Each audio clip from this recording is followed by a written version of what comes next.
Good afternoon students. 14 अप्रैल हमारे इतिहास की एक यादगार तारीख है। इस दिन भीमराव अंबेडकर जी का जन्मदिन मनाया जाता है। शिक्षित बनो, संगठित रहो, संघर्ष करो, ऐसी ही विचारधारा के स्वामी हैं भीमराव अंबेडकर जी। भीमराव अंबेडकर जी के चरणों में शत शत प्रणाम। भीमराव अंबेडकर जी, जिन्हें बाबा साहब अंबेडकर के नाम से भी जाना जाता है, आरंभिक जीवन में बहुत मुश्किलों का सामना किया। जैसे कि कोई आपसे कहे आप इस काम को नहीं कर सकते और आप वो काम करके दिखा दें, उसके बाद जो सेटिस्फेक्शन आपको मिलता है उसका कोई भी माप नहीं है, उसको मापा नहीं जा सकता, फिर चाहे वो सड़क पार करना ही क्यों ना हो। जिन्हें पब्लिक प्लेस में पानी पीने की अनुमति नहीं थी, जिन्हें अनटचेबल कहा जाता था और कक्षा से बाहर बिठाया जाता था, यहाँ तक कि उनसे शिक्षा का अधिकार भी छीनने की कोशिश की गई। जिन्हें प्यास लगने पर ऊंची जाति वाले ऊपर से पानी डालकर पिलाया करते थे, डॉक्टर भीमराव जी ने अपने जीवन में ऐसे काम किए जो आगे चलकर महान साबित हुए।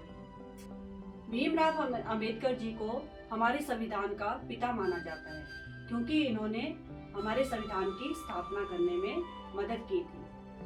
डॉक्टर भीमराव अंबेडकर जी के गुरु का नाम महादेव अंबेडकर था। भीमराव अंबेडकर अपने गुरु जी से बहुत प्रभावित थे। उन्होंने अपना सरनेम चेंज करके उनका सरनेम लगाया था अंबेडकर। भीमराव अंबेडकर जी का नाम था सतपाल। उनका जन्म महुआ गांव में 14 अप्रैल 1891 में मध्य प्रदेश में हुआ था। ये 3 भाई थे। बचपन से ही भीमराव अंबेडकर जी बहुत परिश्रमी थे। गरीब परिवार से होते हुए भी इन्होंने अपना जो मुकाम है वो हासिल किया। उसके पीछे थी इनकी लगन और मेहनत। इनके जीवन से हमें बहुत सी शिक्षाएं मिलती है।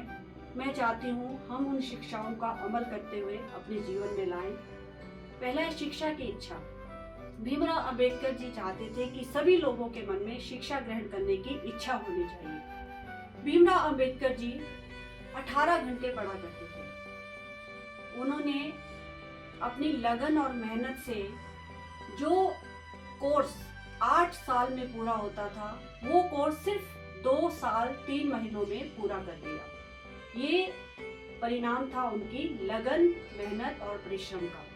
दूसरी उनकी महान शिक्षा है आत्मविश्वास।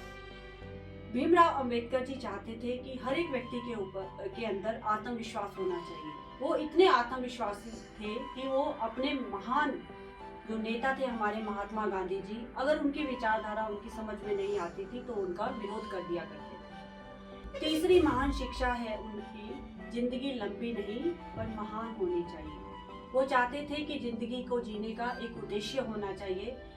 आपकी जिंदगी जो है एक उद्देश्यपूर्ण होनी चाहिए, उसका कोई मकसद होना चाहिए। महिलाओं के अधिकार के लिए सबसे पहले भीमराव अंबेडकर जी ने हमारे समाज में आवाज उठाई।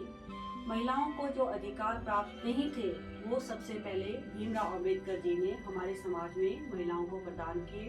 वो निम्न जाति के लिए आजीवन प्रयास करते रहे कि जो अधिकार उच्च श्रेणी को मिल रहे हैं वो उन्हें बराबर मिलने चाहिए।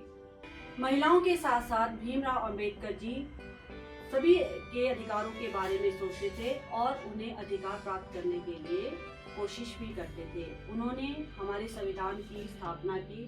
उन्होंने कम से कम पूरे विश्व के 68 संविधानों का अध्ययन किया और उसमें जो जो बातें उन्हें अपने समाज के अकॉर्डिंग सही लगी, उन्हें अपने कॉन्स्टिट्यूशन में शामिल किया।